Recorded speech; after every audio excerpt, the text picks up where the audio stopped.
ஆண்டவராக இயேசுவின் நாமத்திலே வாழ்த்துக்கள். கர்த்தர் உங்களை ஆசீர்வதிப்பார்.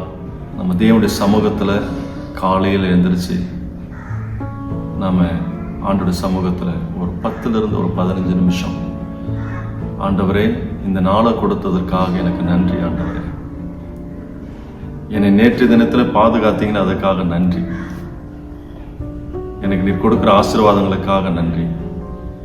இந்த நாள் எனக்கு ஆசீர்வாதமாக மாற்றி கொடுக்க போறீங்க, நன்றி அப்படின்னு சொல்லிட்டு நம்ம எத்தனை பேர் தேவனுடைய சமூகத்தில் அவர் கொடுத்த இன்னொரு நாளுக்காக நம்ம நன்றி சொல்கிறோம். இப்படி நன்றி சொல்லுகிற இருதயம் நம்ம வாழ்க்கையில் கண்டிப்பாக தேவைப்படுதுங்க. இந்த உலகத்தில் நிறைய பேர் ஒரு குழப்பமான ஒரு மனநிலையோடு, ஒரு கன்ஃபியூஷன் ஸ்டேட்டஸோடு, ஒரு பிஸியான வேர்ல்டில் வாழ்ந்துக்கிட்டு இருக்காங்க. இப்படிப்பட்ட உலகத்தில் ஆண்டவர் கொடுக்குற அந்த நேரம், it is so precious in our life. ஒரு 15 நிமிஷம் தான் நம்ம நினைப்போம்.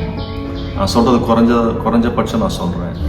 அந்த 15 நிமிஷமும் நம்ம தேவனுடைய சமூகத்தில் உட்காந்து நம்ம அமைதியாக தியானம் பண்ணும் பொழுது, அவர் செய்த நன்மைகளை நினச்சி கர்த்தருக்கு நன்றி சொல்லும் பொழுது உண்மையாகவே நமக்கு ரொம்ப பிளெஸ்ஸிங்காக இருக்கும். நம்ம மனநல உறுதிப்படும். நம்ம வாழ்க்கையில் எதை கண்டும் நம்ம பயப்பட வேண்டிய அவசியமே இல்லை. தாவீது சொல்றார், நான் கர்த்தரை எக்காலத்திலும் ஸ்தோத்தரிப்பேன், அவர் துதி எப்போதும் என் வாயில் இருக்கும் என்று தாவீது சொல்றார். ஏன்னா அவர் அனுபவிச்சு எழுதுறார் பாருங்க.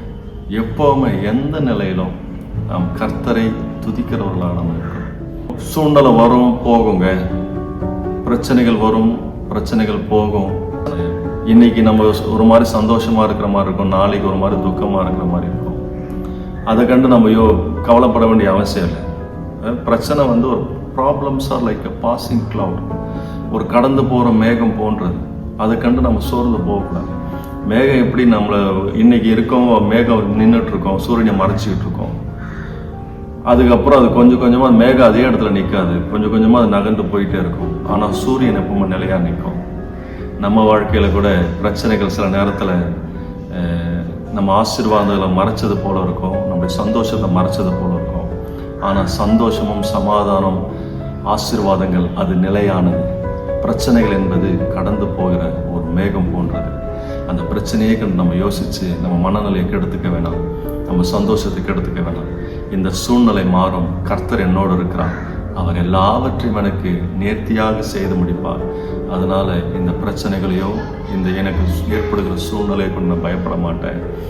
எனக்கு ஆண்டவர் வைத்திருக்கிற அந்த ஆசீர்வாதங்களையும் அந்த நன்மைகளையும் நினைத்து நான் எப்பொழுதும் நான் கர்த்தருக்கு நான் ஸ்தோத்திரம் சொல்லுவேன் என்று சொல்லி நாம் அந்த மனநிலையோடு, அந்த மனநிலையை உருவாக நாம் இன்னும் அடுத்த நிலை ஆசீர்வாதத்திற்கு ஆண்டவர் நமக்கு வச்சிருக்கிற அந்த ஆசீர்வாதத்தை நிச்சயமாக அடைய முடியும்.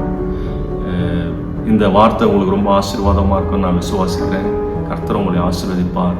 நீங்கள் எதை கண்டு நீங்கள் சோர்ந்து போகாதீங்க. கர்த்தர் உங்களோடு இருக்கிறார்.